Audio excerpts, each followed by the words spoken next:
welcome to Movies, Films, and Flicks. I am Mark Hoffmeyer, and joining me are two men who are currently on a road trip to California.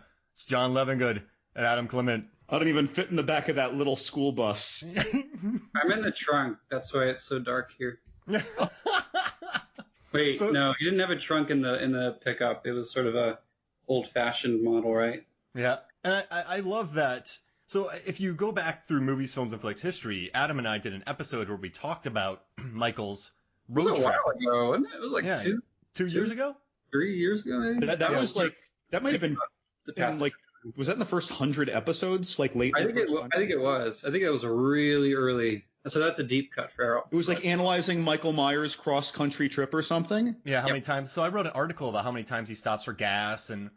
I mean, how does he fill up gas? He steals purses, so I guess he just goes to the pump and people think he's a weirdo. Also, in the States, he is not allowed to pump his own gas. Yes. To get help. Yep. Although I don't know outside of Jersey. I mean, that's another... Just go listen to that episode, because Adam and I was going to say, we're just going to be rehashing that entire dissertation, really. Now, I got to ask you all a question before we get started. Now, how long is Ronnie's shift in this movie? Well, you know, I feel like people who work security gigs often work long shifts in fewer days or pick up extra shifts, right? Like, so maybe because the students were about to leave the school for the most part, like maybe there wouldn't be any security after that, or it would be like really lighter security detail for a while. Maybe he was like picking up a double. We already know he's trying to make some extra money with a writing gig, you know. He's probably also live-in. It is a camp. Yeah. You know, it's funny. I asked my wife, Megan, I'm like, how long is Ronnie's shift? And she goes, 12 hours. I was like, okay, that works for me. I mean, that makes sense. I was going to ask you, at what point do we first see him on the job, which is probably, late morning, early morning? Yeah. So presuming maybe he starts at, 9 o'clock in the morning. Maybe he ends at 9, but obviously shit went haywire before then. Obviously, he's going to stick around. Yeah. That makes sense. I think we got to the bottom of that. Also, well, you know what else, though? Even if it extended over his shift, what if that was like a Friday and he needed the headmaster, Jamie Lee Curtis, to sign his time card? Yeah, and he couldn't find her. And he couldn't find her. She wasn't in her office like normal, you know? Right. The Legend of Ronnie. He was just wandering around. Well, I'm going to ask a futile question here, but Ronnie versus the LL Cool J character in Deep Blue Sea. Oh man, it's so Sherman Preacher Dudley. So many parallels. I mean, Cook.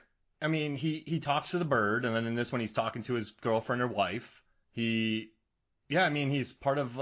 He's a survivor though, man. He is, and actually, I was going to say he was very reliable for stunt casting, which we would see go very terribly wrong in Halloween Resurrection with the rhymes.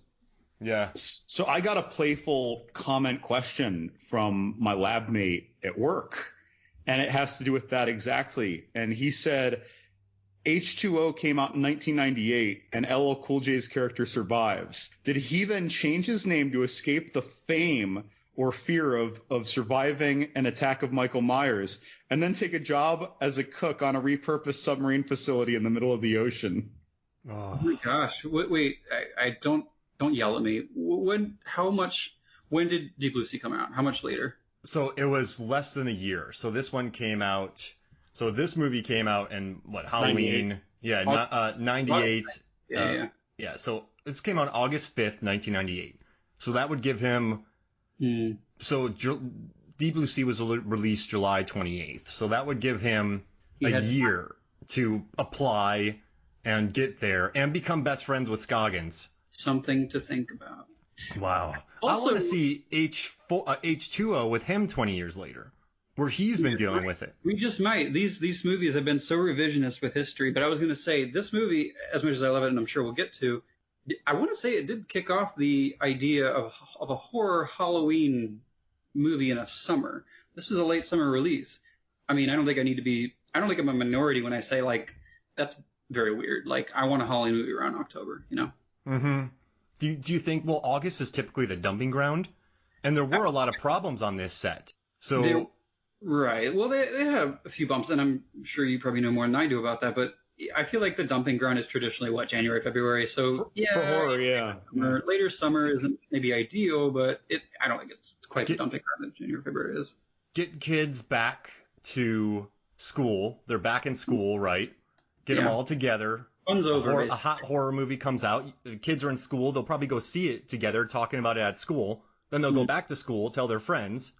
Yeah. I don't know. Could that be it? Something interesting about the timing of the release and also the kind of victim layout of this Halloween sequel versus all the others. So I think it was a couple of years ago, one of the Faculty of Horror podcasters, Alex West, she released her second book, and it was called The 90s Teen Horror Cycle. It was about things like I Know What You Did Last Summer, all that stuff, urban legends, Scream, and how it really kind of teenified. It gave teen personality, not just teen victims, but teen personality to these movies. And in this Halloween sequel, I felt that so hard. It's not just that teens were the victims. Here's teen life. Here are teen issues with your parents. It's not simply like the Nightmare on Elm Street series or whatever, where you say that Jason's after you. The parents just don't believe you. The parents are adversarial. They're kind of like non-entities. So like in this, though, this seems to fall into that 90s teen horror cycle. I haven't read her second book. I only read her first one, but I wonder if she got into that. I really like that podcast, by the way. I like that. I mean, it makes you wonder, though, because the zeitgeist is so clearly from Scream, right? You got the Weinsteins involved, which, the Kevin Williamson effect and all that on the script. But John, to your point, like, what do you make of that teenified, aesthetic versus the first Halloween? Because you can make the argument that, even Jamie Lee at the time was age appropriate. She's very young. That did still sort of include a lot of, banter from teens about teens, babysitting and all that. It did, but even though they were drinking and you're inviting someone over while you're babysitting and having sex when the guy shouldn't even be there, right? Everything felt more mature. They could have all been 28. That's fair. Yeah, I can see that. Yeah, I mean, I think a lot of this movie, for better and worse, and we'll get into it later, I'm sure, just feels so much like a lessons learned from Scream and injected that into a Halloween tribute. Because that's what this is. I mean, none of this was going to happen until Jamie's, people and team got on board with the idea of paying homage to the fans and thanking them for all the, giving her a career, right? So I do like the Kevin Williamson infusion here. This was another script. So there are these writers on this movie, Robert Zappia, and Matt Greenberg. They're responsible for like Children of the Corn 3, Prophecy 2, Reign of Fire, 1408, the most recent Pet Sematary. They wrote this as a masked killer. Right. And Michael Myers, it was going to go direct to DVD, and it was about him killing a bunch of boarding school girls. Right. And eventually they were like, this is a pretty good script. We should bring it to Jamie, Deborah Hill, and John Carpenter. Jamie Lee Curtis said yes. The other two said no. So then they kind of rewrote the script to make her the headmistress, make her have a son. I was going to say, it wasn't until Jamie had input, I think, that she said, well, the timing is right and we can make this work. So. Yeah.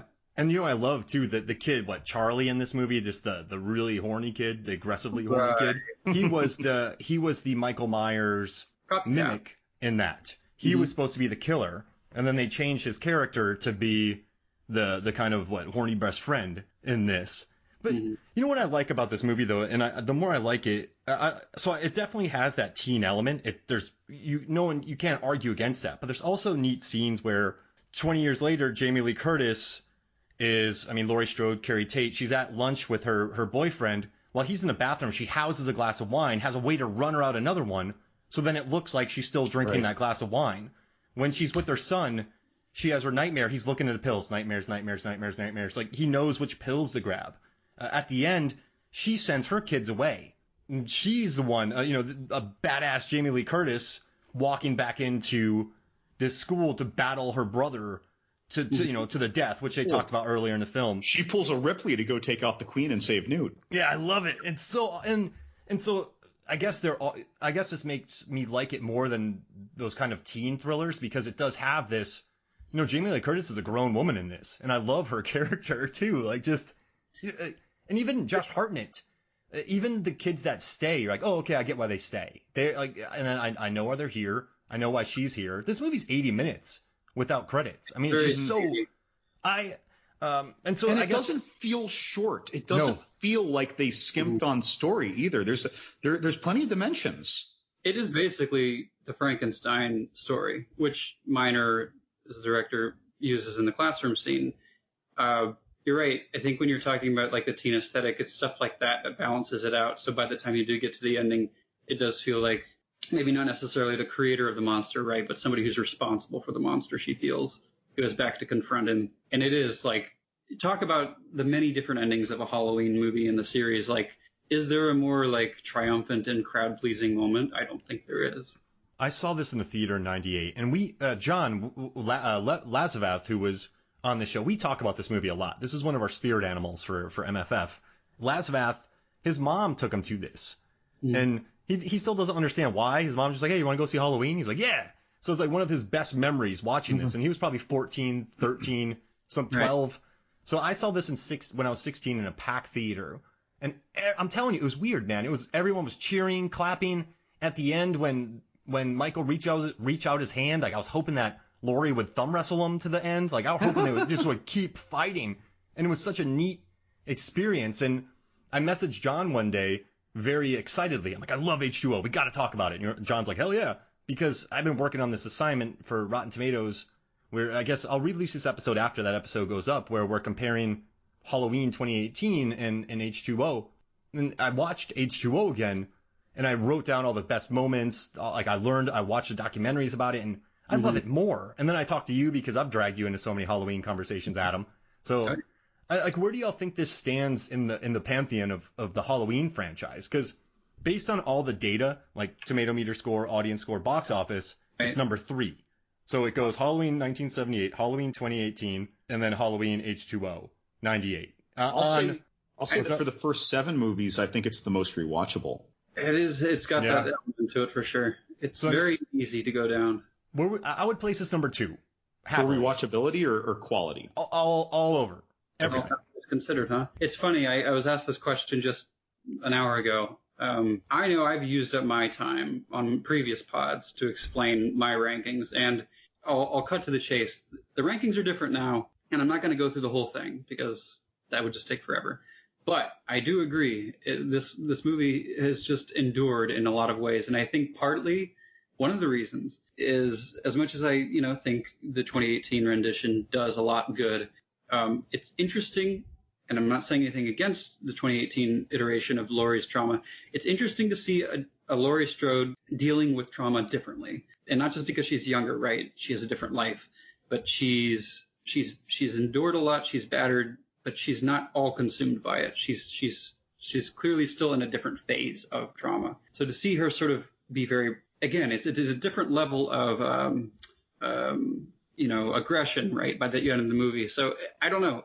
I don't think one rendition of Laurie's character is better than the other, but it's refreshing, and watching it over again after seeing the 2018 version, I don't know, something about it. I think to give an answer on this, I would probably put it at number 3 or 4. Probably 4 for rewatchability and quality overall. It's just a fun movie. You're what, 1, 3, 4, and then this? Currently, in the moment, it's 1, 2, 4 in H2O. Oh, that was kind of close. You were close. Nice. What about you, John? God, I couldn't hazard. It's you mean like my top 4 Halloweens? Yeah. Okay. I'm gonna say Halloween. This is a controversial pick. 4. Okay. Remake. Yeah, the Rob Zombie one that a lot of people hate. I like, but 4 was the first brutal Halloween movie. That's the thing. I like it when they embrace brutal. Then I'd go to 1, and then I think I'd go to this. I don't think there's anything controversial about 4. I think there's plenty controversial about the rest. And about picking part 4 is your number 1? Oh, well, maybe. Okay, I will say that's less controversial than putting Rob Zombie's remake over the original. I used to think that, and then last year I watched all 7 in a row in like a month, which I hadn't done like ever. And when I did that was because for a while I really kind of had Rob Zombie's kind of tied with maybe part 1, but I hadn't seen H2O or Resurrection in a really long time at the time. They were very lost in my mind. 8's still at the very bottom. I don't care where everybody else's standings are. That's a firm blast for me. Well, I don't blame you, and I understand why people do that. Why people feel that way. If Tina wasn't Halloween H2O, it would be number 1 from Halloween 5. It would be number 1. It would be a more interesting movie. Which, by the way, I just watched that yesterday. Tina's the best. Mark, didn't you have like a thesis in defense of Tina? Yeah. It's ongoing. Was that with your earlier pod with Adam at some point? Yeah. You guys see John. So y'all, this is the podcast, but right now I'm looking at Adam, just looking so annoyed, not annoyed, but just tired, because he has dealt with so much of my Tina business. I mean, it's like the legend is more exacerbating than the reality, right? Like, she's not even that big of a deal or annoying in the movie. She's just not Rachel, right? Everybody loves Rachel. You know what's funny is that this is a lot, Mark, like how people have like pages of fan fiction and whole like 1,000-word long Reddit arguments about like a single character you see for 1.5 seconds in the cantina scene in Star Wars. Yeah. And like how you get into like a 20-minute discussion about Michael's drive that happens over the course of a 90-second montage in a movie. It's weird. I've connected with some weird characters recently. Tina from Halloween 5, Matthew Lillard from Hackers as serial killer, and then I also connected with Pauly Shore's character from Encino Man for some reason. I'm like, really? Which is very Matthew Lillard from Hackers. Yeah. Right. Yeah, it is. Weird. I just connect Matthew Lillard in general. Just messed up kids, I guess I connect to. But hey, how about, so one thing I do like about this movie is let's talk about the opening kill, and how, I think the opening of this movie, it sets up the kind of kids' tones, but it brings back Marion, right? And kills her. She gets her car stolen again. But it also, I don't know. Back in the new movie. She's back from the dead. Jeez Louise. But I love how it plays out, right? She goes into her house. I'm not messing with this. She goes to her near-do-well neighbors. They go over to the house. There's nothing there. He steals some beers. Joseph Gordon-Levitt goes. Looking tough with his Jason Max. Nice Steve Miner callback. Yeah, nice Steve Miner. That wasn't his first big movie, was it? No, Angels in the Outfield was way before this, yeah. Oh, I don't know why I keep feeling like I saw an introducing, but you're right. Actually, that was for Josh Hartnett. Never mind. So go in. I just love it when you're watching it. He goes in, steals the beer. You kind of like these kids, actually. You're like, well, he's a punk, but he goes in there, and then she goes back into her house. I mean, it's not the smartest thing to do, but it's like, wonderful justification for the exposition, right? You get that glorious, torn up room with Loomis's photo. It's acknowledging the past.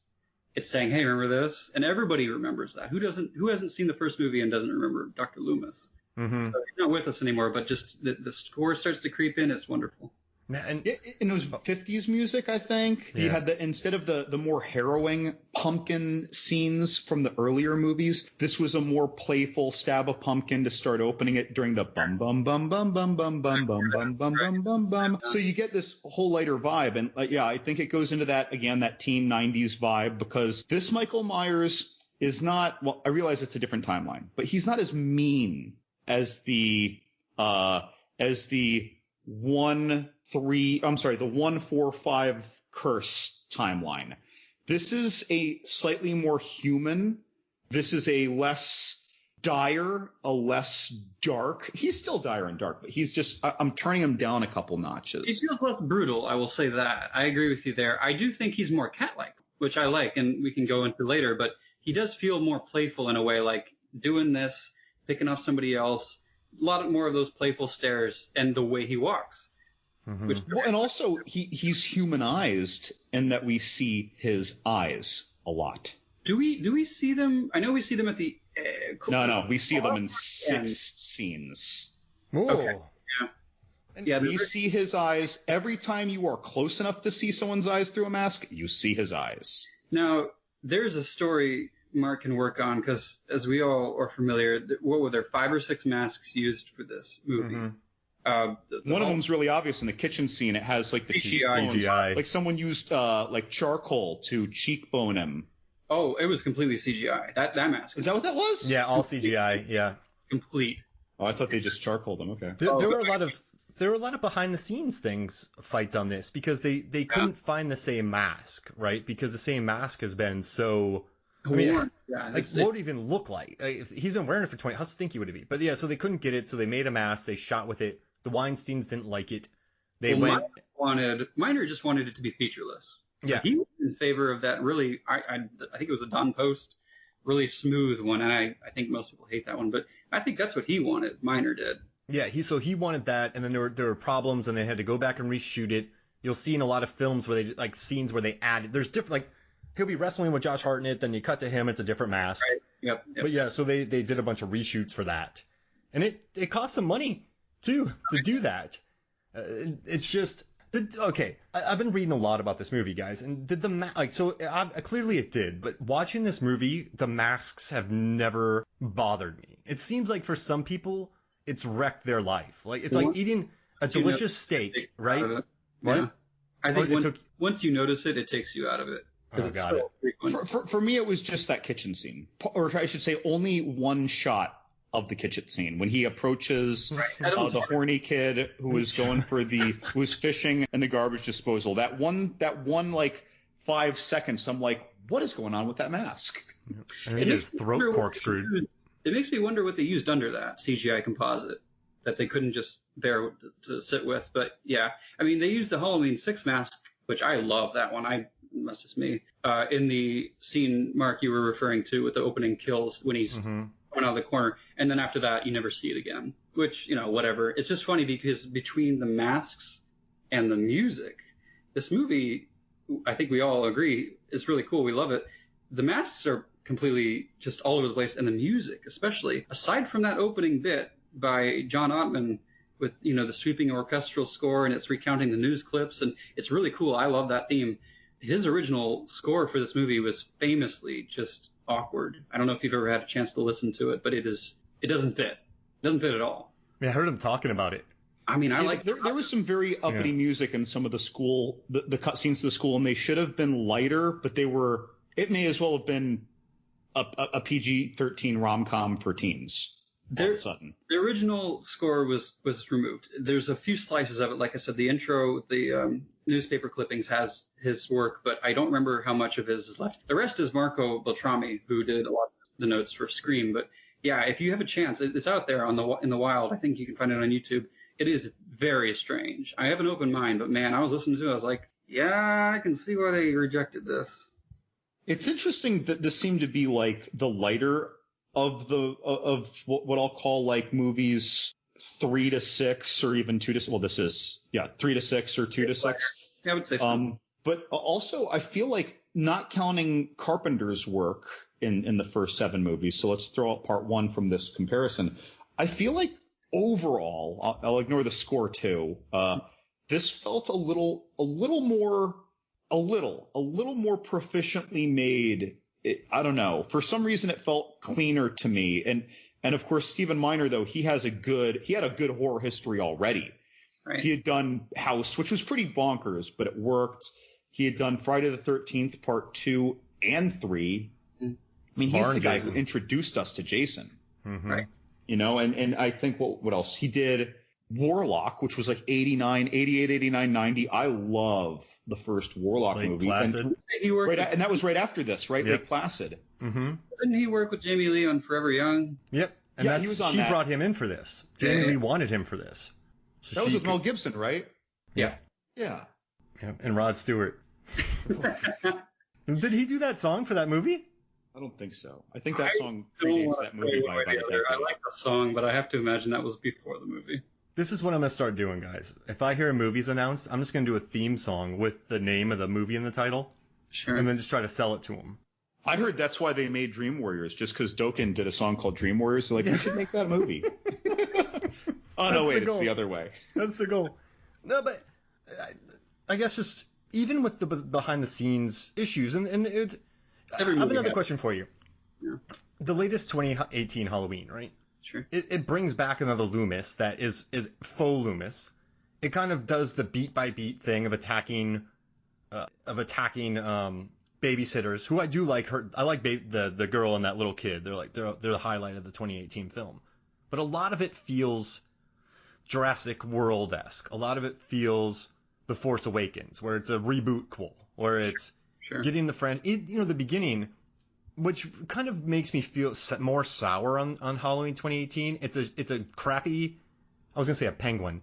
It's a crappy pumpkin, like a rotten pumpkin becoming fresh again. That bothered me a lot when I saw it. And I was like, yo, like what? I've gotten over it, but like something about the lighting is just it seemed like kind of a weird thing. It's funny. I had a weird reaction too, but to me, it's like it was the opening pumpkin scene of the Halloween movies that made me feel nothing. Yeah. In this movie, I was like, oh, this is kind of more feisty. In the other movies, it's a little more, I don't know. You feel cautious as you're watching the slow approach of the camera to a jack-o'-lantern or something, right? It almost feels harrowing because it's very quiet. And then, but 2018, I just kind of sat there like, another pumpkin scene, okay? Yep. And it's a gross pumpkin becoming fresh again. So what they were saying was, and they talked about it, they wanted to make it seem like the franchise was good again. I'm like, that's kind of a dick move. Yeah, I got bad news though. They did that after people already did or didn't buy the ticket, so it's not going to make it. Yeah, I don't know. It's like, hey guys, look what we're doing. We're making Halloween cool again. It's like, I guess what I like about H2O is it does have the head tilt. It has some of the classic moments of, Michelle Williams looks outside, sees him. That's just a trope. They even do that in the 2018 one, but she looks at Laurie Strode. But I like that they took a retrofitted script and made it a Halloween movie because it didn't have the beat by beat. It didn't have the onus of being this Halloween movie to start. I think you're right. It works its way up. It creeps up on you, and there's those classy notes involved.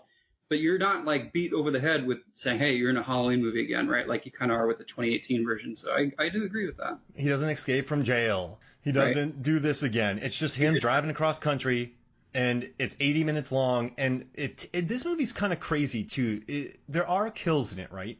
But there's between the first few minutes where Marion puts on a great fight. She actually is a badass. Sure. And then when he gets to the campus, there's about an hour of no kills, maybe. I would say 50 minutes. This movie builds towards what this movie's like. This is Laurie Strode versus Michael Myers, and we're building towards it with some hip dialogue. You also get the mother-son stuff, which I think counts. It works. It works, right? It does work, yeah. Normally that would be very beleaguered in a horror movie. Mm-hmm. And Josh Hartnett refused to do his hair on the movie. He wore a ski cap into between takes, so his hair would be messy at all times. And he was just the same like a year later in The Faculty. Yeah. He's like, why do I want to look clean cut? But no, I like how it has the patience to build. So when it gets to her walking with an axe towards Michael, I mean, and when do we see this? I mean, Jamie Lee Curtis was in her 40s at the time, and she grabs an axe. She's like jacked out of her mind, and she's just going to go kill her murderous brother. We never see that. So you called that the most exhilarating, probably, and was that the word you used? Yes. Am I channeling that? And I very much agree, because what's funny is that as I'm rewatching this a couple times this week, when she's getting the kids out before she closes and locks the gates and like breaks the electrical box, whatever. So he can't get out. I'm sure he could climb up, but you know what I mean. They're trapped in there together. Two men enter, one man leave. Very Thunderdome. But like I was thinking of things like that. I was thinking of Thunderdome. When she closed the gate, I swear to God, almost like a joke in my head, I heard Hank Williams score when they first see Darth Maul. Like, except she's Darth Maul in this scene. She's walking down the hall menacingly with an axe in one arm, and one of her hands at the side. When she's yelling Michael in the driveway, I swear I thought of Brad Pitt and Troy yelling Hector outside of the city of Troy. Like, I'm recounting things that I love from movies that came out far later that this movie is somehow channeling in me. Yeah. So yeah, I agree. It's exhilarating. And what she does to him is very credible. I have no problem swallowing any of it. When she comes at him with a knife, she's like a Tasmanian devil. When she gets him off guard with a fire extinguisher, yeah, he's going to fall for a moment. He gets right back up and she's scrambling away. When she axes him, he immediately stabs her and she scrambles away. Like it works. Like they're not doing any of this stupid stuff where she hits him with a chair and all of a sudden it's like, I don't know, some big dude from Roadhouse did it.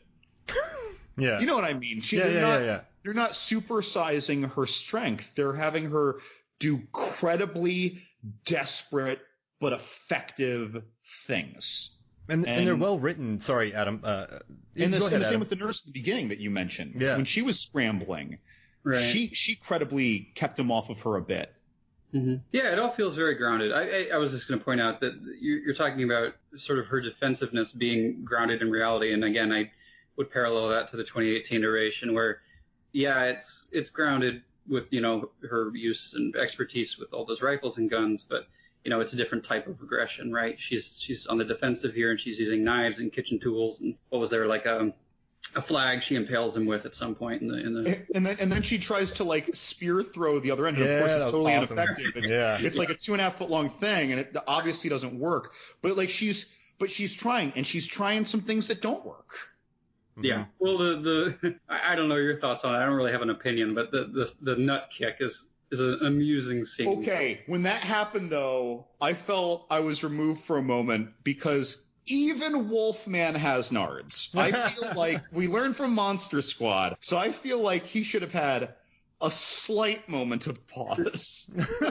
No, I think they play it fine. I think you can look at it and it's sort of a Rorschach test, right? You're like, well, he looks like he reacted, but it's also Michael, and I don't think he reacted like a normal. It's almost like the T-800 when it's getting beat up by the T-1000 and it's processing for half a second before it continues to act. Good allegory, yeah. Imagine if Michael's like, woo-wee.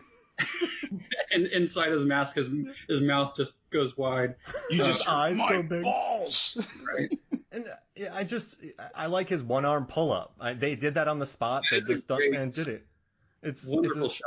It's a solid thing. And also, I mean, I'm reading too into this. This is a scriptwriter's job, but she goes into a kitchen, pulls out a drawer, starts throwing knives. A knife gets stuck in the wall. He goes to stab her. She uses the drawer to block it. His knife gets stuck in the drawer. She then runs and grabs the knife that was there. So it's a well written out and planned scene in regards to the writers and Miner and the people playing that scene out. So like, it's good choreography. They thought it through. They did film one scene with a bunch of lights, so they had to go reshoot it, which is weird, that the initial diner scene. When Michael starts two-handing the tables, I think that's a really neat, good trailer moment. I like how the chairs are flying along with it. It almost makes me think of like an End of Days moments where like almost like the shockwave is coming down the church in front of like Gabriel Byrne, and all of the pews shockwave up into the air. It was really neat. I really like that visual flair.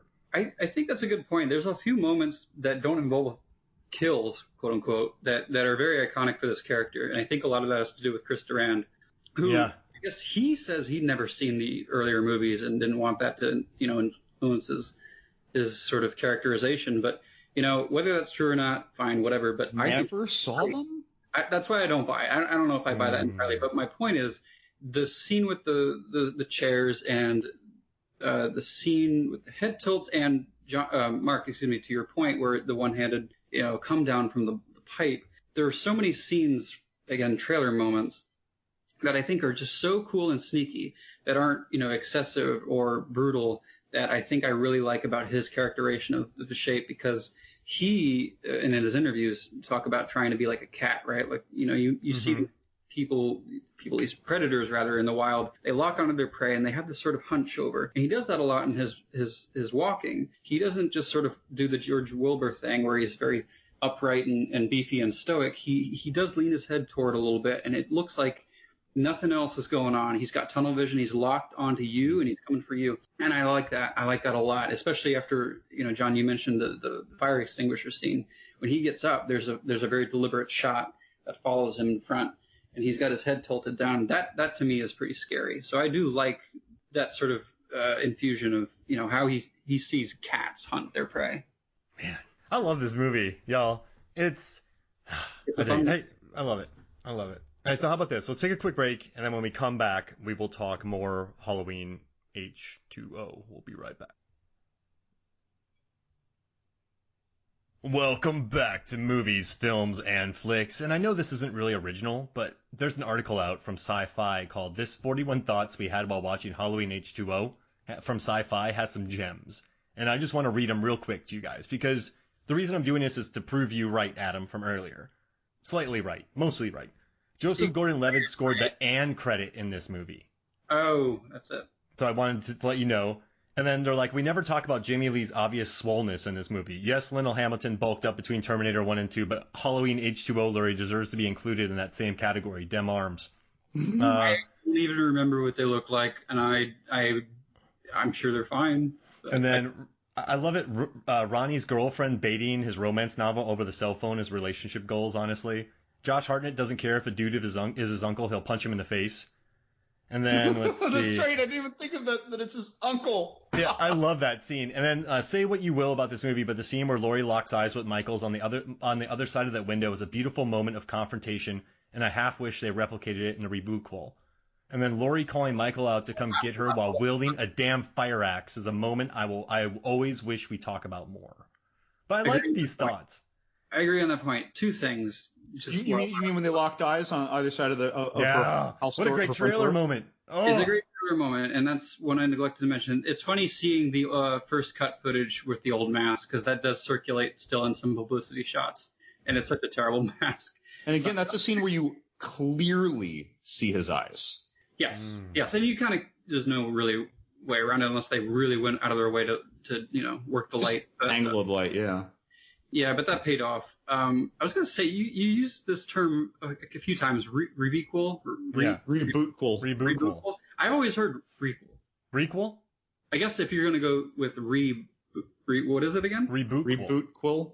Okay, I guess. Rebootquel? It's a loaded word. All right, I'm adding that to my vocabulary now. Because that's what I call Force Awakens. That's what I call Jurassic World. Right. And there's I had something good. Let's see. Oh, I do love when Michael goes out to attack and he gets his hands on Michelle Williams. I love that Josh Hartnett Jack Burton's him and just runs up to him to save Molly. He just jacks Michael in the face 3 times, gets wonked away, gets stabbed. But I love Hartnett's scream when he gets stabbed. It's not, he's like, oh my God. Like, it's a legit, I'm dead. And then Molly whaps him with a rock.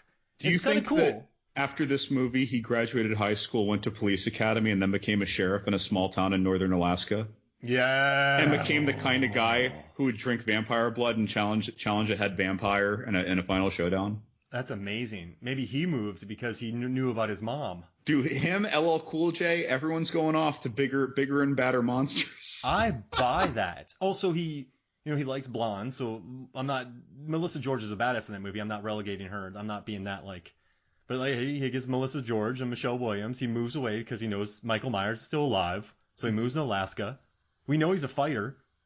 I mean, it takes some guts to go whap your uncle 3 times in the face. Or just Myers. Yeah. What's up? Or just Michael Myers, yeah. I mean, he proves himself, right? That's a good scene. And for me, I know these are just scenes that should be written into a movie, so I'm not going to say this movie is Kurosawa-esque, that should be taught in every film school. But I guess it seems like people miss some little themes in this, and I like the scene with the pills. I like the minor scene with the wine. I like when his friend is like, "Why don't we just steal from your mom? She's an alcoholic," and he's like, "She's a functioning alcoholic. She'll know that stuff is missing." You're like, whoa! It's right. Even if you don't even buy it, they spent time writing that, so at least that's a good line. So I call this movie lighter, and I liken it to I don't liken it to. I don't liken it to urban legend, but I liken it to more the way that tropes shifted a little bit in the 90s. That's how I'll say that. Oh, clearly, yeah. But I would liken it to I Know What You Did Last Summer. I don't think that's a bad movie, or Scream, which is a very good movie, right? I'll liken it to things like that. But oh God, where was I just going with that? I really swear I was going to go somewhere with that. About how being it is, but it isn't.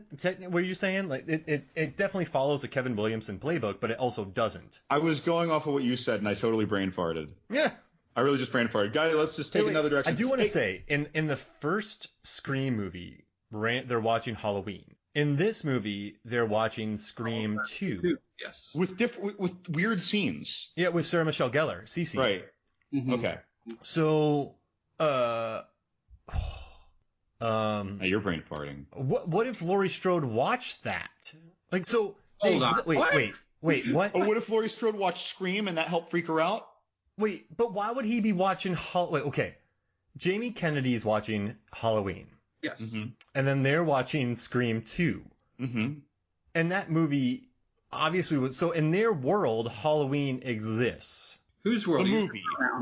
Halloween the movie exists. Those people in Scream are actors that exist in the Halloween world. I see where you're going with this. I just want to hear you articulate it in a way that isn't a complete galaxy brain theory, because I understand that certain characters exist in the real world in the confines of Scream, and then it's inverting that where those same real world characters exist in Halloween H20 that are almost it's like a Looking Glass type situation. Would the world implode? Listeners, I'm looking at Adam, and I feel like I see him on Skype. He's in a Batcave right now, but I feel like we just heard the Riddler. I think that the Riddler has Batman tied up, and that's Adam right now as he waxes poetic about inverse themes in meta movie. Levengood trying to figure out how to Sarlacc pit could be a wide receiver right now. That goes back to episode 4 of this podcast. That's what I'm doing. But see, so Randy's watching Jamie Lee Curtis. Okay, so the only way this could happen is if Halloween was based on a real story. Like Stab. Like the way Stab did. Gosh. You're hurting your head. So this is going to have to be your written opus, because clearly this is a lot to... I feel like we need a whiteboard. Yeah, no, this is a whiteboard. So I realized what I was going to say earlier, too. So when I was making my 90s teen horror cycle and shifting the tropes and everything, despite the teenness of it, I did comment that I thought this was in many ways a more cleanly made film. Most of the filmmaking aspect seems smoother to me. This has a good constant crescendo of intensity. We don't get beleaguered by character backstory and exposition in the middle. It's all good stuff. This is one of the Halloween movies, and I will not say this about all of them, where I recognize more and more what it is, for better or worse, but we like the movie, but I'm just saying critically, every time I watch it. But I also just generally appreciate this movie more every time I watch it. So the first several times I saw this, if we go back to when I'm a teenager, if we go to me in my 20s, by the time that I probably saw Halloween a dozen times, if we go into me in my 30s, which I'm barely still in, but if we go to me in my 30s, where now I've probably seen all these movies at least 5 times, like the lowest one would be like 5 times, I have built a more significantly greater appreciation for this one. I only ever gained a little more appreciation for my 4, 5, and Curse, for example. From a filmmaking perspective, as a part of being a part of this podcast and hearing Mark teach me inadvertently a bit about behind the scenes in filmmaking and strategies and limitations, I appreciate parts 1 and 2 more. But really, this is the movie where I've had the biggest jumps over time per watch, if you will, of appreciation, because there is a lot in this. That's what I was jumping off of, whatever Mark was talking about earlier that I now completely forgot. But you were appreciating something about it, how there's a lot in this and how it just works well. Mm-hmm. And again, I think that's part of what leads me to call this one of the more rewatchables. It's not the film that John Carpenter first released, but it's a movie that I'm much more comfortable watching twice in a week. I think that might be partly the virtue of this, that they clearly take so much from the Less is More playbook from the first movie. You know, the team behind this wanted a simple story, right? It's a woman who survived, and 20 years later, what is she doing? And it's paced similarly, right? There is a build-up. You're not hitting that, kill per minute quota you're getting from other Dimension movies. So, yeah, I can see that. And I think. Well, I'd say it's a very rich story. It's just that they tell us very little and they show us a lot. So it goes at a very fast pace. Well, right. But I would argue. No, I agree with that. I would just say that, look, it's not Halloween 6, which, if you want to talk about the story there, it's the relatives of the Myers, the living story, and the curse. And well, I'm saying 20 years later, a survivor who's hiding, confronts an anniversary and, he's back. That's it. The rest is okay. I got you. Texture. You're getting all these wonderful little characters and details, Mark, you mentioned, and it's not, blown up to be this sort of convoluted script. So that's really all I meant to say by that. I mean, she she sips mouthwash after chugging vodka. Like there's little tiny things, and remember in the beginning with the little girl when they go into the bathroom, the mother makes sure to go out of her way and it's like, when I was a kid I used to pee in the woods, so you give them an excuse why they're going to this out of the middle of nowhere bathroom, and it's kind of weird. In this latest Halloween, he would have just murdered him, but in this one, Michael just takes the keys. And she sees him walking out, and he leaves. Like she lets them out. And the Rob Zombie bathroom scene is so gosh, yeah. Great acting though. Great acting in that scene. No, but what's funny is horrifying. That because of the other movies, even though I know what happens in this one, every time I see that bathroom scene, and I know for a fact, if you say, are they going to die? I'd say no. But I get so nervous for them watching that scene, her and her little girl. It's a great scene. And if we can humor me here, those three bathroom scenes, I think, are an important contextual sort of parallel here, because we're talking about the Rob Zombie one, which is so completely just like Rob Zombie, and that's what it is. But the 20 That's Daniel Harris, correct? That scene? Not in the bathroom scene. No. Not Halloween 2. Rob Zombie's first Halloween, which was the bathroom scene between Joe Grizzly, I believe. Joe Grizzly at the truck stop. Okay. Which, very violent, very, kinetic energy. But the Halloween H2O approach, right, which I agree with John here, you feel so nervous for them because it's a mom and her kid, and what's more vulnerable than that? And it is terrifying. It's almost like one of those sort of urban legends you hear about, like that just a guy in a mask came by and stole your purse and your car, and he didn't say a word, and there was no confrontation. It makes you wonder why. Like any other person, a thug on the street would have probably put you, stuck you up, right, for your car. And it didn't happen that way. And I think that's part of that sort of classic Carpenter cat-like sneakiness you get from H2O. And certainly in the 2018 iteration, which I do like, I have maybe more of a problem with him being unmasked for so long. But the idea that he would scare them before killing them, right, with the teeth.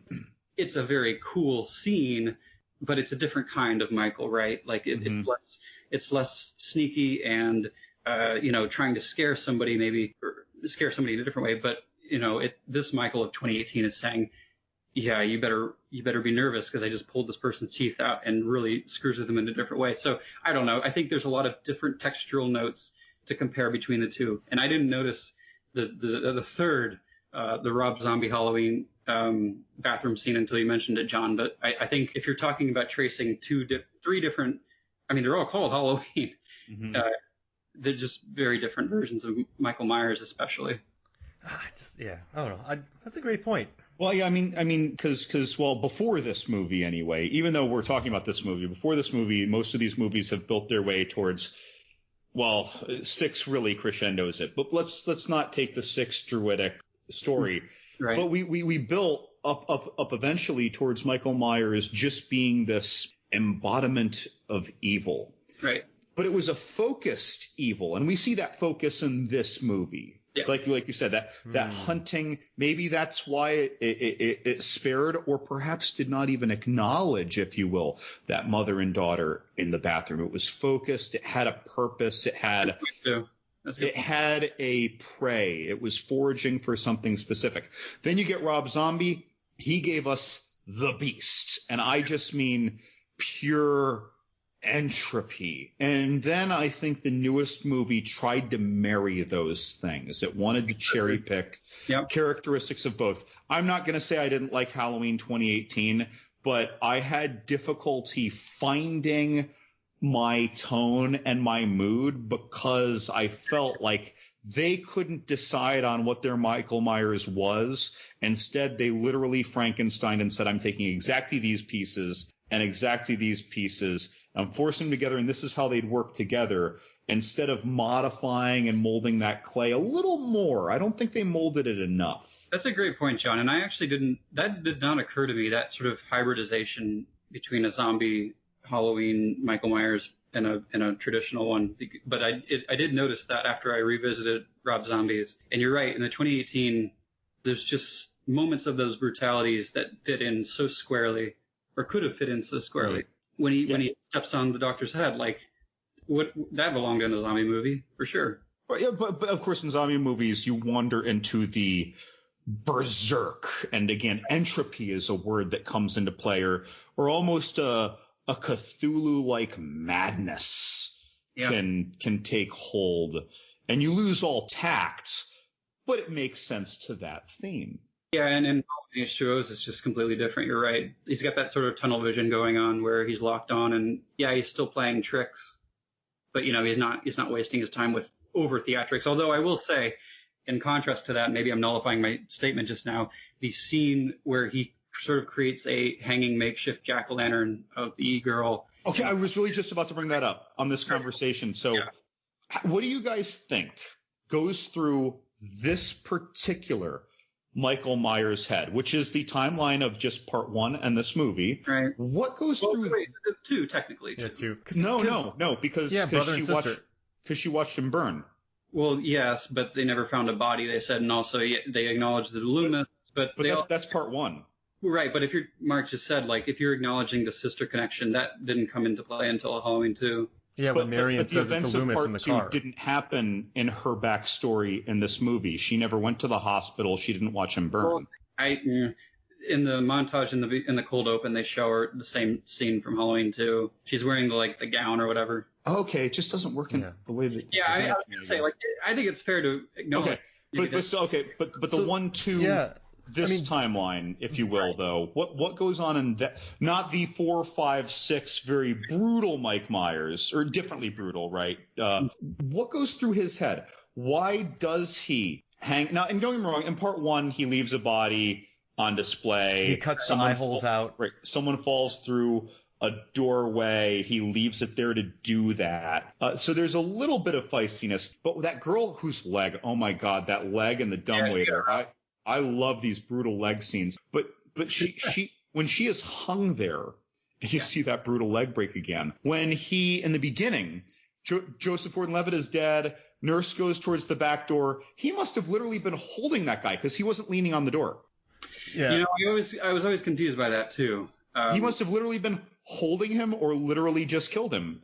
Whatever the case, he is setting up these shocks. And we can, I get it's a filmmaking tool. It's the director having some fun. We're not really thinking when we're doing those things in filmmaking about what Michael Myers is thinking or his motivation. But when we get to that hanging effigy, if you will, that is a deliberate warning of things to come. I've been thinking pretty hard about this. About this thing? Both of those. So all right, so I guess I'll build. The first kill that is a little silly is when he stands the guy up outside the door. But I guess for him, when he falls through, she backs up and then he walks through. So it's to elicit fear, but it's also not a waste of time to have that kill, at least to me. Maybe he thinks she'll go through that door. He wants to scare her. He's a jerk. But when he hangs her up on that cable, I got to tell you, the only thought that's my least favorite part of the movie, the only thought that goes through my head is how strong is that light? And how did it, that really takes me out of it. Because my dumb head, I'm like, how much weight is on that? What kind of ceiling is that attached to? Who tied that lamppost into the ceiling to hold a 110-pound dead weight human being? It's not. It's one thing I would say that goes against the movie to me. This is how I know that Mark is more handy than me, because I would never consider the holding capacity of that wire. Maybe this is our duty as podcast guys talking about a movie that's this old, but I don't know. I think the motivation is a lot simpler than, I guess, the suspension of disbelief you got to provide for him rigging a girl's body to a light. I mean, he's always done that. That's his MO, right? That's what makes him different from Jason or Freddy, right? He plants little surprises. It's trick-or-treating. It's no different. And I don't know if there's anything beyond that. Like, yeah, he's after Laurie or he's after Jamie or whatever movie you're talking about, but I think that's always been his thing. He always gets off on that. He's done a Halloween 4 where he's leaving bodies. He's sitting in a chair with a shotgun. Like, he just, part of that evil, if you're talking about pure evil, it's not just about death. It's instilling the fear before, making good on it. Do you think he doesn't kill Ronnie because if they see that he's dead at the front desk, that'll give them away? Keeping him alive makes it seem like everything is normal. I don't know if that was decided. That might have been like the women in the restroom. I don't think it was a conscious decision on Michael's part. I think that was one of those things where he maybe Michael saw this from afar. He saw this collision happen, right, where the Arkin character shoots him, and then he saw an opportunity for a nice surprise tip of the hat to Halloween 2. That's what I like to think, but I don't know if there was a conscious decision on Michael Myers' part to spare Ronnie. Well, see, I'm not saying he chose to spare. Sometimes I think that he doesn't acknowledge. He's just not worried about Ronnie? Well, we don't know what his psychological state or faculties are. Well, I guess you could use the argument that he does just sort of slip by the gate early, and if he really wanted to do Ronnie in, he would have probably taken care of that then and there. But, I think this is one of those classic screenwriting decisions where they were like, well, we want to use this character later for a device in the plot. So, having Ronnie killed off at the gate wouldn't really give us a whole lot to work with. Got it. And do you know what I like? Going back to, and this is unnecessary, and maybe I feel like I'm jabbing at the 2018, but I like the agency of Michael in H2O. He gets in a car, he drives there, he finds it, and he goes to kill his sister. In Halloween, Sartan frees him from the bus. And then he's walking in the street and he gets whacked by a car, and then they just dump him in the back seat and they bring him to Laurie's house. And then he gets tricked. Feel very like puppeteer, puppet. So in a way that 6 was, which I had problems with. But you're right, he does sort of lack the true villain nature, right? If you want to talk about this movie and who the true villain is, like Michael's, a dog off the leash, but who let him free? It's this corrupt doctor, and I think that sort of muddles the water for me. Can I ask y'all something stupid? And not stupid, but off topic. In Halloween 2018, there's the famous one-take shot. And for me, I'm really against one-take shots if they don't further the story. Can I pause? So I and maybe some of our listeners haven't seen that movie since it was released in theaters. Could you give me like a 10-second pitch, like the elevator pitch of that scene? So he walks into this backyard, and then he kills a woman making a sandwich, and then he walks further, then he kills another woman in a house. And it's a one-take shot of him just walking through homes and murdering people. And so, technically, me working on sets, I've done one-take shots before. They're a nightmare. Mm-hmm. And they are, and at night, they're a nightmare. So, I'm not arguing the technical merit. I'm not arguing the acting, the focus pulling, the camera work, the Steadicam work, which is a nice callback to the Panaglide. Right. I get it. But watching that, it just felt very... If a oneer doesn't have a point, I don't care for it. It doesn't. A oneer needs to make a point to me. That's and I felt like there was no point. Yeah, look at our oneer. That's what I felt. Yeah, and honestly, Mark, and I don't mean to say this is not correct, but when I watched it again recently, people like to call it a one shot.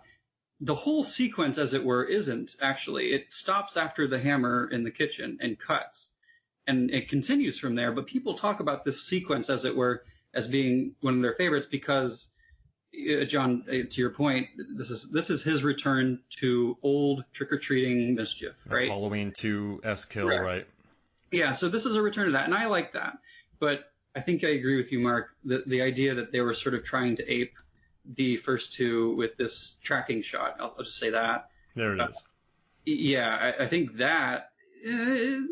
your mileage varies, but I feel like they could have maybe gone a little bit further with it because people talk about it, and maybe that's the problem, right? Maybe that the discourse around that scene is overhyped, but for what it is, I understand why they put it in there. I just feel like they could have taken it a little further, and I hope they do for the next movie because they keep implying that it's going to be so big and all this and that.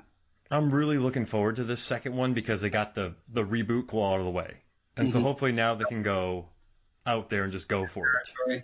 That. I guess not to counter your point again, but they have brought almost everybody back, right? They got the original sheriff back, Charles Cyphers. They got Tommy Jarvis. Right, Marion, and they got even these really minor characters like Lonnie's maybe advocate or whatever. Just these sort of characters mentioned in passing from the original movie are going to be part of this. So, we might not get out of the woods yet on this reboot or whatever. But I do hope they take some new directions because it does seem like they want to make it bigger, which makes me a little nervous, actually. Well, aren't those next two movies going to come out like in the same year? Not anymore. They're shot at the same time. Okay, but maybe they'll be 6 or 8 months apart then?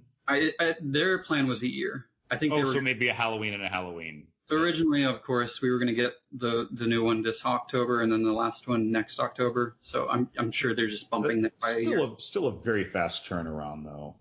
So I have a technical question about the one shots. So I every now and then really appreciate these long tracking or single shots. But I feel like most of my appreciation comes from them because of discussions that we've had here or things I've heard discussed on podcasts. So I guess what I'm asking is, why do directors sometimes choose to do these very long one-shot scenes? Now, and this is kind of a two-parter.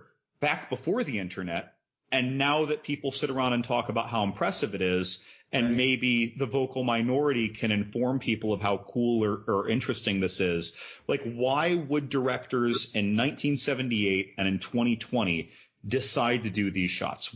Is there something that's subconsciously, visually more satisfying about them or impactful that I don't realize? So I know Mark's going to have the best insight here. You've worked on film sets, so I'm going to give him my quick and easy answer here. You're talking about the first Halloween, obviously the POV tracking that's meant to embody, a kid or a person rather. So there's clearly a mood there. If you're talking about Kubrick, right, you're talking about atmosphere and dread, following Danny in a hotel. But if you're talking about something, and I want to use this example specifically because you mentioned the internet age, from True Detective, gunfight. Yeah, so I know this is probably needed context for a lot of listeners who may be listening to this, but either have seen it or you haven't, so you know what I'm talking about. But that scene, apart from being just meticulously near impossible to pull off, I think you're just going for a different mood. For that example from True Detective, exhilaration, thrill, risk. So much is going on that you are just in it, and the cut sort of just impedes that, right? So you get this sort of adrenaline rush coming, especially with the scene in question. And again, I apologize, can't really adequately explain the context, but basically it's Matthew McConaughey who's pulling off, a sting of a lifetime with these ne'er-do-wells, and it's high stakes. So you see this, I don't know how long it goes on, but it's very long, and it's just incredible. I want to say that was like 5 to 7. It was insane. Minutes. It was really long. Very long. Stupid. Yeah, it was great. I would say in recent memory, that's the best one I've seen. But my short answer before I throw it to Mark, I do think it's just a mood thing, and I think the best ones hold you by the throat and don't let go. In the case that the True Detective one does. Sometimes it could be a money issue, right? It's less setups. So you have one camera. So Atonement, so if right? you have the time to rehearse, you mean? Yeah, exactly. A lot more. So like Atonement, right? When James McAvoy walks through Dunkirk, I believe it is, when he walks through that scene. It's a hell of a oneer, which takes time to rehearse. But if you had to do individual shots of that, that's a 2-week job, right? But if you rehearse and prep and shoot, that's probably like a 1-week job. You storyboard it, you cast, you bring them out. You could almost save money doing a longer take sometimes. It's less setups. Of course, also, you need talent to back it. Yeah, so I mean, but like as opposed to having extras for 2 weeks, you have extras for a week. So it's just kind of thinking about that process. In Protector, it is just, I mean, when he's running up Tony Jaa, when he's running up the stairs, cool. I mean, that just shows like that feels warranted because he's fighting his way up. And it's just showcasing. I thought there were film tricks that made that look like one shot. That was really one shot? Yeah, that's like just well, I guess they have so many well-trained stuntmen in that you can get away with that. Hard Boiled, right? One of the greatest oneers of all time. They used the same floor. And then what they did was, to save money, they would have the gunfight, and then they would move everything, and then they closed the elevator doors, opened the elevator doors, and then they ran through again to do that. It's just to make it fast, to save a little money, to shoot.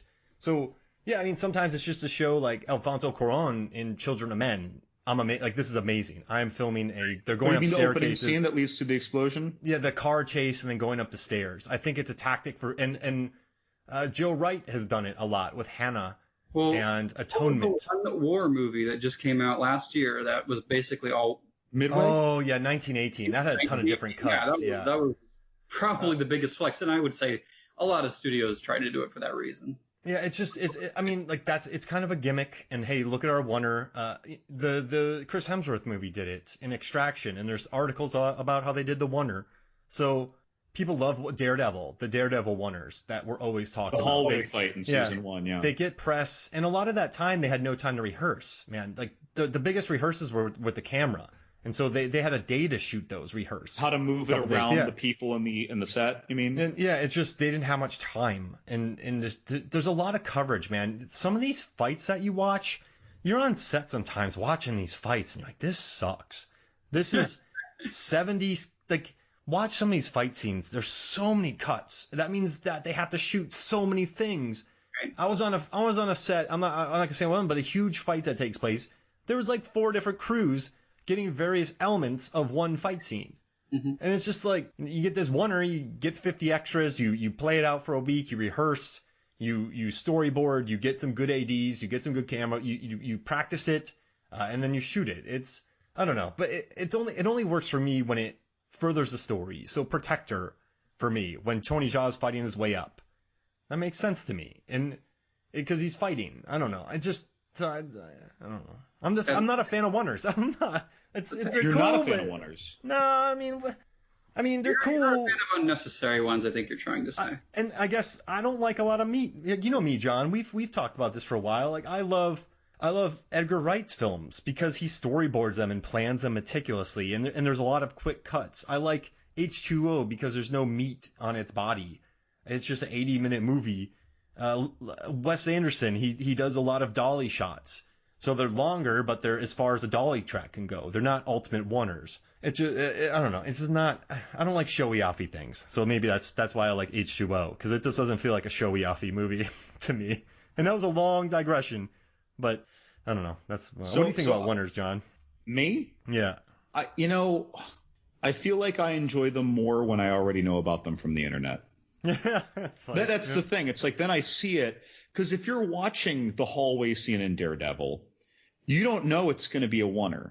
So you might not even realize when you're 2 minutes into that fight that there hasn't been a cut. Even if you're a fight, and I am a fight movie connoisseur. I love critiquing choreography, but I'm paying attention to just that. Choreography and the use of the surroundings. I might not really register that there wasn't a momentary cut. I do notice when there's a lot of cuts, when you're doing a punch cut, 2 punches cut, another punch cut, different angle. I hate that stuff. It drives me nuts. And even though Van Damme, I love him, there's so many movies where he does the exact same jump kick 3 times in a row, or he does a 2-punch combo, then you see the exact same 2-punch combo later in the movie. Even Rocky is a little guilty of it, but there's so many punches you really need to be a Rocky fan to notice them. But so I wouldn't have noticed, I don't think. I might have said, wow, that was a long, straight shot of fight scene, but I don't know if I would have known that the hallway fight was all one shot. Extraction, that's another one. There's so much going on when he's going through those hallways and that one really elaborate one shot of that building. Mm-hmm. I don't think I would have registered that all that was one shot. I think I would have registered there were some really long shots there. And that's impressive. So I think that the internet really stokes the fire of my excitement of these scenes when I know they're coming. Yeah, they become events. Yeah, if you type in Halloween oneer, they'll be like, how they did it.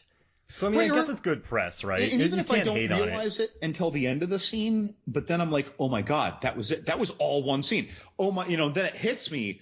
But it's not the same as noticing it as it happens. I don't have that level of trained eye. I'm not just going to inherently notice that no matter how many times I watch how many movies. That's not my bag. That's not my skill set. That's your skill set, Mark. Mm-hmm. So that's why I say it's like, for me, that's why I asked, before internet, after internet, why do people do this? I'm interested to hear this. By the way, I have some LL Cool J questions. Yes. Actually, one of them is a comment. It comes from, again, my lab mate at work. And Michael said, and I think this is really funny, I want to see a completed novel from LL Cool J's character. And it is so sweet how LL Cool J, you mentioned it earlier, is working on that novel. And he's always bouncing it off of his girlfriend, his very serious girlfriend, it sounds like. I'm assuming they've lived together for a while, right? Oh, yeah, of course. And she's giving him input. He's even improvising and kind of lying about what he has written when she says, oh, she ain't going to buy that. Oh, you weren't listening. And then she said, I ain't buying that, or something like that. Yeah. Like, it's really cute, the lived in nature of their relationship, right? But so, and LL, He's writing that book. Did you guys ever think to yourself while watching this movie, poor LL Cool J? Because we know, even back in 1998, we knew he is by far the most physically capable character in this movie. Now, they hide him underneath that jacket, but we know that dude can bench 350. Mm-hmm. We know it. He can. And so he's hidden under there, but we know who he is. And he's got Mike Myers, who could just stab him in the back when he's walking in to the school through the gate. Mm-hmm. Michael Myers is playing with him at the guard station and doesn't take him out then. And then LL Cool J gets shot by Adam Arkin in a panic. Yeah. And I love his character. I do. But I just found myself thinking, like, poor LL Cool J. Do you think that either A, this was already written this way and then they happened to get LL Cool J, and so they played it the way they wrote it, or B, that they were having fun with what fans of LL Cool J know and think about LL Cool J and totally playing against all of your expectations of Mama Said Knock You Out, pecs for days, tattoos all over LL Cool J? So, do you want to know why they brought him into this movie? And they say it in the documentary. Did you watch this, Adam? I did not. I know I did. It's been a while, though. Was it not just a stunt casting? Yeah, the producers were like, yeah, rappers were hot at the time, so we brought him in. Yeah, it was a stunt casting. Was the writing already there, or did they rewrite it based on the fact that he improvised the comb your hair line, which I love. So I guess the character was there, but I bet you they let him have input. You're not bringing in LL Cool J. Well, don't get me wrong. I felt his vibe. Yeah. It's just that I felt him giving his vibe to a script he was handed. You're right. You know what? They never touch on any of that, so I don't know. I do know that he stayed on set. Because in Deep Blue Sea, he feels tough when he fights the shark. In this, he has not a scintilla, not a moment of tough, even though we have Mama Said Knock You Out, Ladies Love Cool James. I bet he was happy to do that, right? I mean, that's the persona that you have. So now he gets to go play a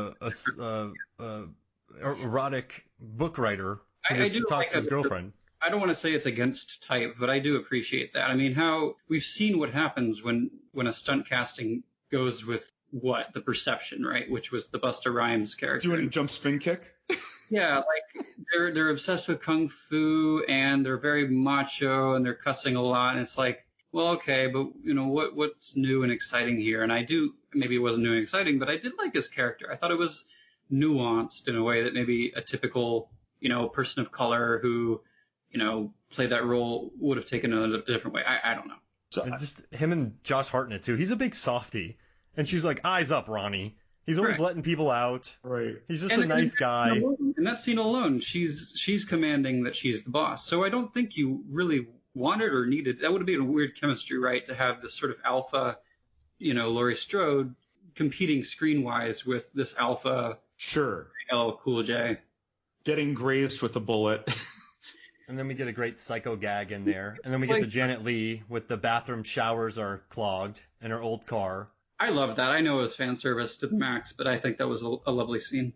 Her mom. I love it. Did anyone else notice, by the way, that when Michael Myers was sneaking in past LL Cool J, that when LL Cool J turned the ignition off of Mike Myers' car that he took, that the ignition was on the window side of the driver steering wheel?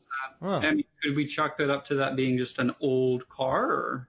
Yeah, it's an old vehicle. I've never encountered that where you would use your left hand to put in the key. I just thought I noticed that, and I was thinking, is that just because it's easier and less awkward visually than him reaching, over and around to do it? I haven't noticed at all. I never even thought about that. Jeez Louise. And then you guys mentioned earlier maybe he lives on campus. And it took me 2 watches and a week getting ready for this podcast to realize that our guidance counselor, played by Adam Arkin, lives on campus as well. And that Jamie Lee Curtis did, and that her son did, because I always used to think that when she says you have 30 minutes to pack, I was thinking, oh, right, I guess he lives here with the students. No, wait, in the beginning, they were at their house. Okay, they live there. And then later Adam Arkin says, I'll see you in 20 minutes. I'm going to finish doing rounds. And when he shows up, he's changed. Right. Like, is this place maybe just that remote. Maybe LL Cool J and his girlfriend do live.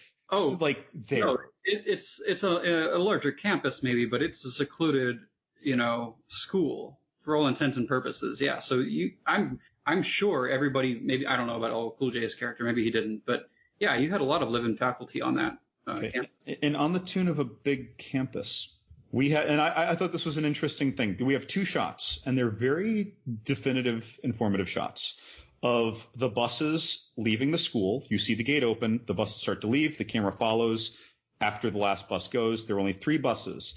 2 buses have 4 windows with 4 rows of seats. 1 bus has 6 windows with 6 rows of seats. There are only 2 seats on each side of each row. And there are 2 scenes that show this, by the way, not just one. Okay. 2 scenes that show the same 3 buses. And if you add up the number of students that could be sitting there, the biggest possible number is 56. And they referred to a very small number of stragglers still on campus. How many kids are in each grade of this school? Apparently, the number is about 14.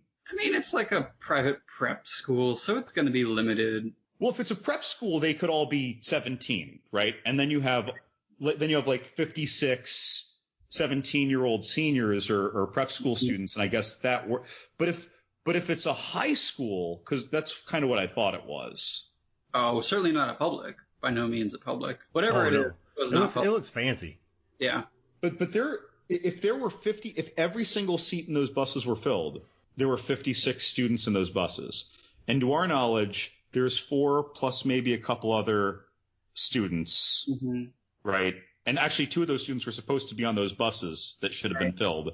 There's just a handful of other students. So there are very few students on this campus. Yeah. And there was a bunch in that classroom in the beginning, too. They all seemed to have the same class. Right. That was one classroom with what I felt like was 20 plus students. Maybe only the seniors can live on campus.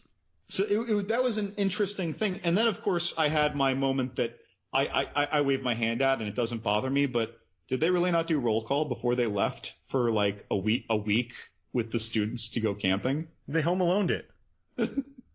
Well, no, wait. Maybe they the 3 told them they weren't going, and Hartnett told them he didn't have Hartnett's name because she just gave him the sign-in sheet. Right, it was a sort of. So he never turned that in. She never turned it in the sign-in sheet, and the other kid got told he couldn't go. Yeah, Michelle Williams. And the other girls were already not going. So okay, that'll do that away, I guess. And that seems like an organic way to keep him there, right? So he's gonna go, she can't go because of her deadbeat parents, and then the other 2 are like, oh, we're staying here. And also, just nitpick while we're at it. What parents send their kid to a school like that and can't fork over whatever allowance to allow her to go on this trip? She's a scholarship, man. She's Michelle Williams. You want Michelle Williams at your school. She might be some kind of scholarship, I guess. You want Michelle Williams there. I have another. Sorry, Adam. It's a mild criticism, right? It's a mild criticism. Maybe it's just because the kids thought it would be cool. But when I saw what those kids did for their Halloween party, our 2 couples, I really thought to myself, this would be just as fun if they were just in their dorm room. I mean, they kind of were. I mean, they were like in a boiler room too, or whatever that was. I don't know what it was, but it was very cramped. So it might as well have been their dorm. It was whatever it was. It was close to the kitchen, which made sense because they were just raiding the cafeteria. Just come back though. I was really proud of myself for my bus observation. I love that. You blew my mind, man. I rewound it. Grand. And by the way, in the very opening scene when not JGL, I think it's when JGL is going to go in the house. It's either when JGL is going to go into her house or when she was going up to JGL's house. There is a Halloween decoration on the porch that looks like a dummy. Mm-hmm. It's Chatterbox, or it's Butterball from Hellraiser. Really? Whoa. I do remember that. Yeah, it's a Butterball mask on a dummy, and I thought that was so awesome just to be there. In addition to the Scream 2 on the screen, like I like that there was an additional like horror nod in there. Well, the writers had worked on it, so that's cool. Hellraiser 3. Is that true? Chatterbox was in that, yeah. Oh no shit! I don't know if Chatterbox was in Hellraiser 3 or Butterball. I mean Butterball. I think he's just in 1 and 2 because Hellraiser. Oh no, Hellraiser 3. It could have. That's right. I'm sorry. I was confusing that with Bloodline because Bloodline had all new ones. Hell on Earth is the third one. What'd y'all think about Chekhov's dumbwaiter? I love the dumbwaiter, okay, for multiple reasons. 1, you show me a dumbwaiter, I already imagine there's some fun shenanigans that can happen. 2, that poor girl. I don't think that they properly embraced the horror of it. But, you know, the tone was a little lighter in this movie anyway. She crawled into a dumbwaiter with her dead boyfriend to get away from Michael Myers. And I guess, you know, the desperation's there, but that should have been, or could have been, in a differently toned movie, a different atmosphered movie, a much more emotionally gruesome moment as she's going up. And then when she's trying to get out and Myers cuts the rope. Right. And it almost takes off her leg. I mean, it's basically off. It's hanging by a thread. Oh, God. It was like all the meat was severed, but the bone stayed in place, right? Something like that. Yeah, just meat and sinew. She played it well, but you're right. It would have been really morose. Any other scenario. I have one more question for y'all, then I got something fancy for y'all. So how can Michael Myers see? Because if he's in Halloween 2, he gets both of his eyes shot out. Yeah, I was going to say this movie, I don't want to give John any more ammo because I know you did. The Halloween 2 doesn't count or not, but you know, his hand is shown very visibly in the beginning of this movie, and it doesn't look burned at all. It looks like a very normal person. So honestly, I'm glad they don't care. I'm glad they're not giving too much, evidence to justify, because that just takes time. But, you know, the easy answer, right, is he's just supernatural to a degree and he healed or whatever. But you're right. There's his eye, which was stabbed in the beginning with the hanger of Halloween, or the end of Halloween 1, that's accounted for, or not accounted for, rather. He can see fine. The shots from Halloween 2 are there. You even see the skin around his eyes. Like, they show you so clearly. Like, there's not a scar, right? Yeah, there's no cosmetic or anything, especially on his hands, which look perfectly clean. So I don't know what the decision was on the screenwriting part, but I'm fine with it. It is what it is. All right. And I just want to show you guys. Mark? Yeah, one more. I looked at some photos here from the beginning on the wall, and they said that Laurie died by she was pretending to drive. She drove too fast on a country road. Yeah. And she drove off and died. So at the end of this, she's driving off fast on the country road too, and dies. And then also without a seatbelt.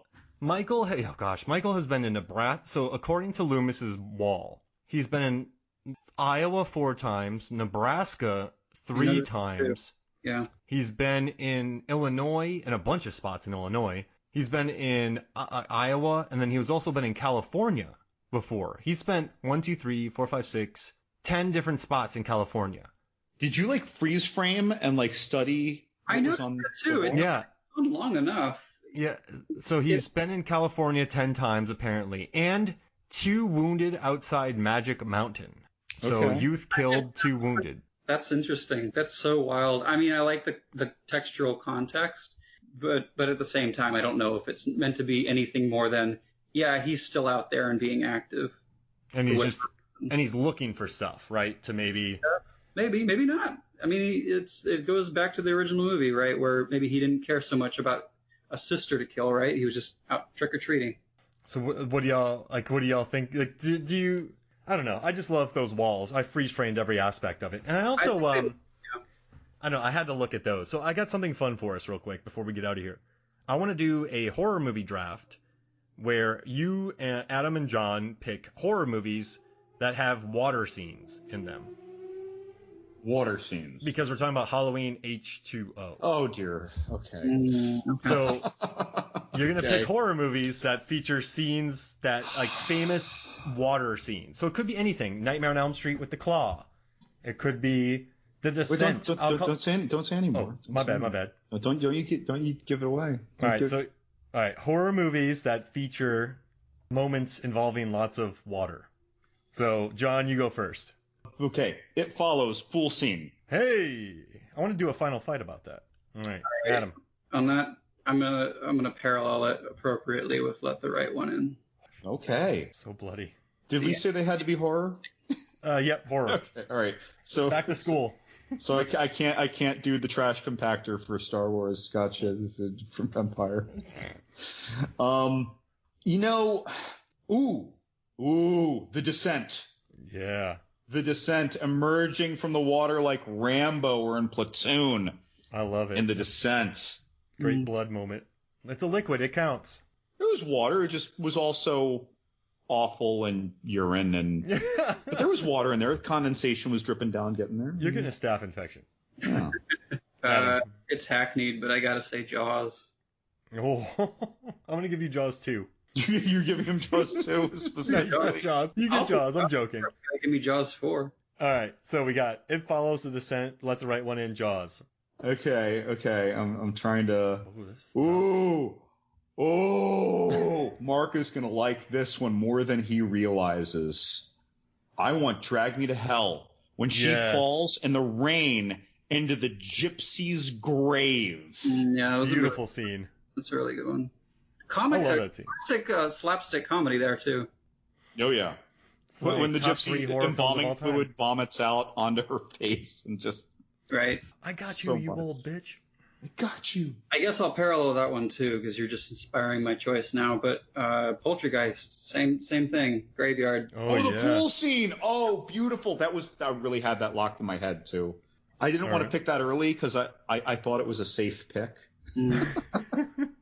I actually have it written down on my notes here. Okay. I'm gonna go. Oh God, I don't know if I want that. I got two more on my list. I've got a couple things. I furiously scribbled down some notes when we started this. I just thought of a great one. This is fun. I'm just hanging out. I'm gonna do Graveyard Shift. Ooh. When you first see the long rat tail when someone falls down through the basement of that main textile factory into those like catacomb almost like caverns below, they fall into the water, and right after he falls into the water, you hear a plop in the water and you see this big giant rat tail trailing into the water. And that's funny because it's not a rat, it's actually a giant bat that has a rat tail in Graveyard Shift. Oh, I love it. Perfect. Adam. Gremlins.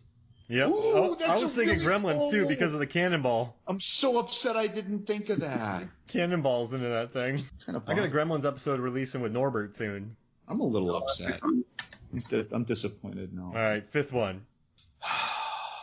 Mark, how many do you want us to have? Because I only have like two more off top. You're doing 5 each. Oh, okay. One more. Yep. One more. Okay. Aliens. The alien emerges from the water behind That was my next pick. Boom! Whoa. Steal. That's what you get for stealing Gremlins from my aliens. Wow. I couldn't vote on this. I got a lame backup, but I got one. I don't know if I could vote on this. I'd be like that dude from Love Actually when Keira Knightley figures out that he filmed her and he's walking outside all depressed. Is that all of them? Yep. How you feel? Can you give us a back? Yeah. For the picks. What's up? I know my picks. What were all his picks? Oh, no, he has one more. Adam has one more. Yeah, I could sit here and toil on it, but I'll just take a cheap one, an unexpected one, but a cheap one. It's probably not going to get me many points.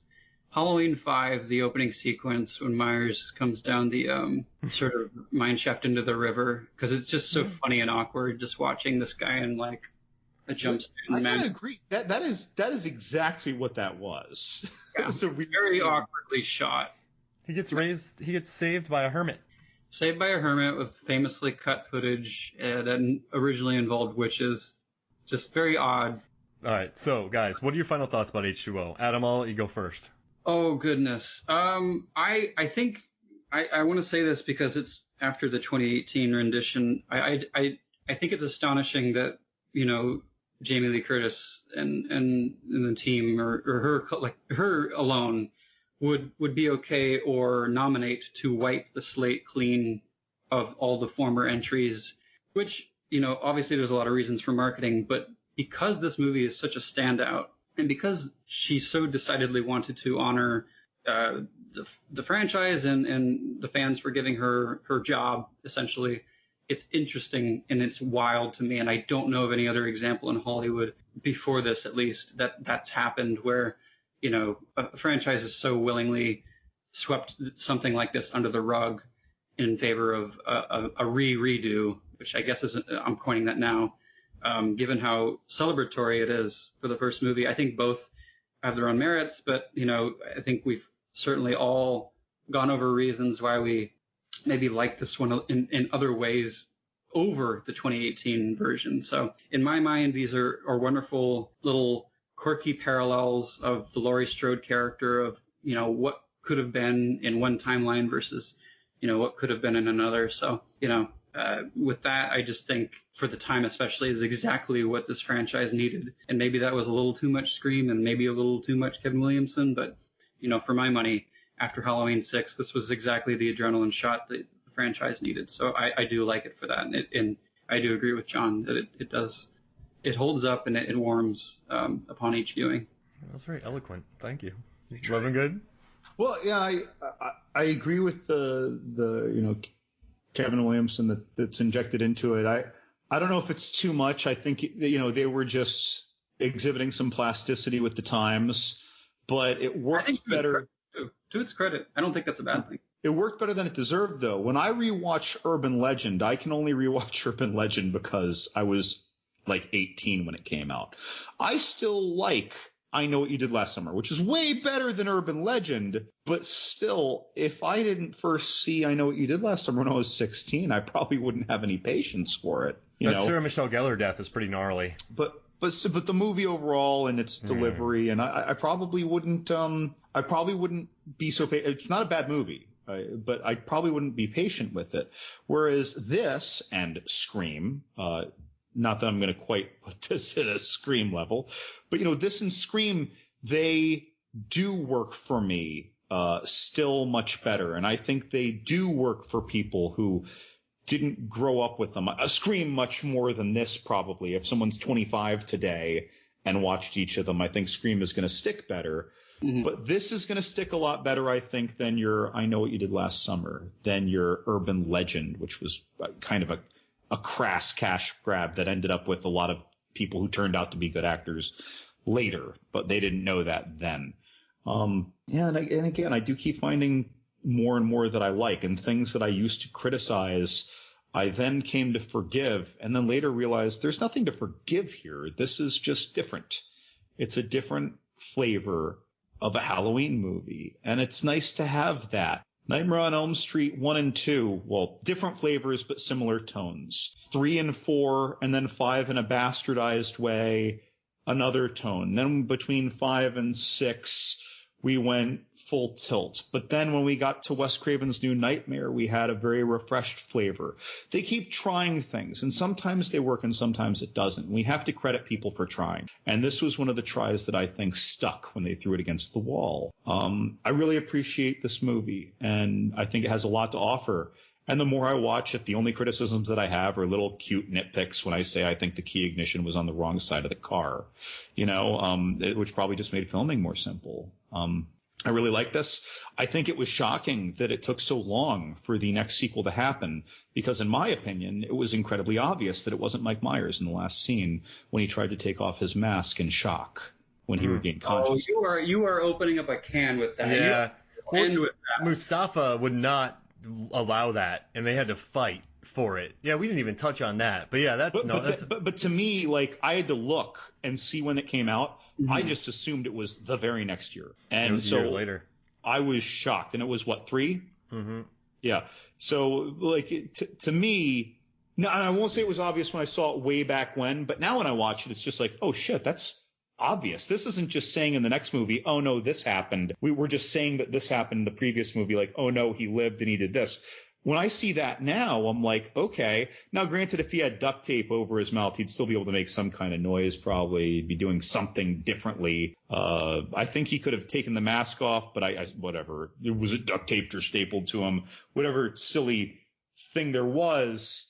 But it was so uncharacteristic when he grasped 3 different times and 3 different ways at that mask when he regained the highest level of consciousness that we saw, that I was very shocked. That's not really a final thought. That's just going into probably what might be our next episode. You're into the after show here, because I got a lot to say to that. But are we going to do Resurrection in a month or two? Is that what this is turning into? Do I need to break this into a 2-parter here? What's the deal?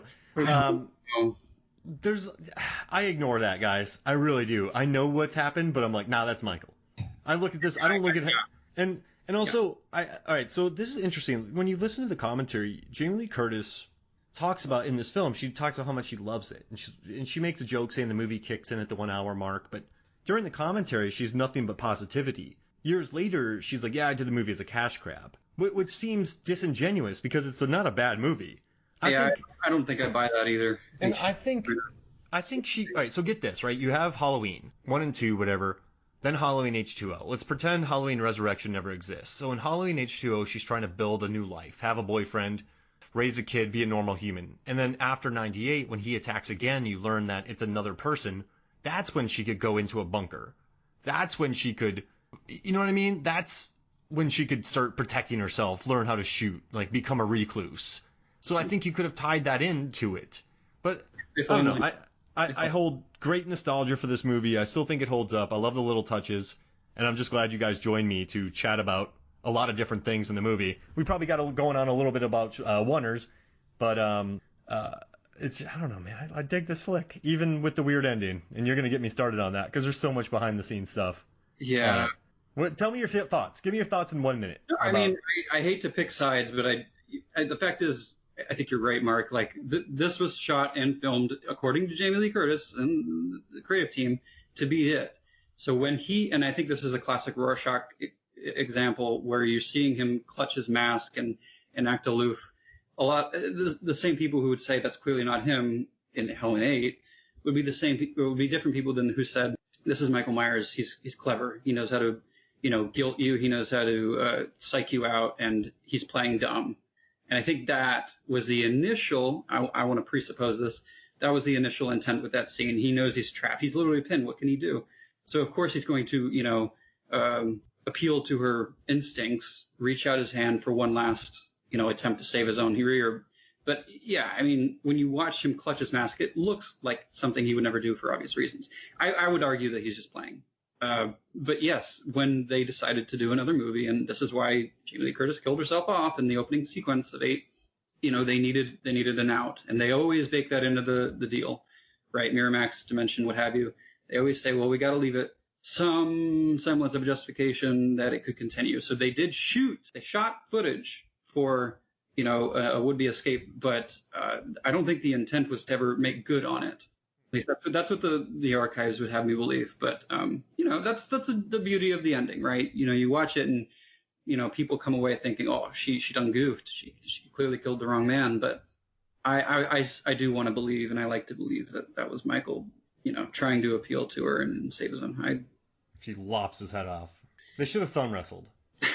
If you want to make the YouTube where it just cuts to people going at it with thumbs, then by all means. How could we recreate that, y'all? Edit it together. It wouldn't be hard, just cuts, and then you got some people with a dark background. Thumb wrestle? Bruised hands or whatever, yeah, sure. What do you think, Levingood? Well, I mean, we saw her do the thumb war with Arnold Schwarzenegger at the very end of True Lies. We know she's got we know she's got those chops in her. Did she win? Yeah, because remember she and Dana were both thumb wrestling each of his hands after all the truth came out, and her hair was long because it was like a year later or something. Like you're cheating, and they're beating her, and it's just so she's been there. She can take on Arnold. That probably would have been, by the way, how you mentioned that someone said she had she was buff for this.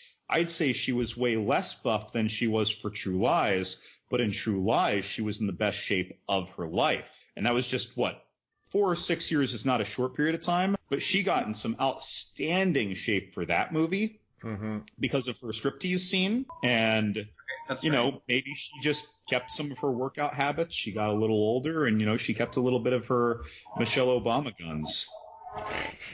All right. Well, thank you guys for joining me. This was great. Thanks for having me, boys. All right, this is good. So for me, Mark Hoffmeyer, and for John Levingood and Adam Clement, this is Movies, Films, and Flicks. We'll see you next week.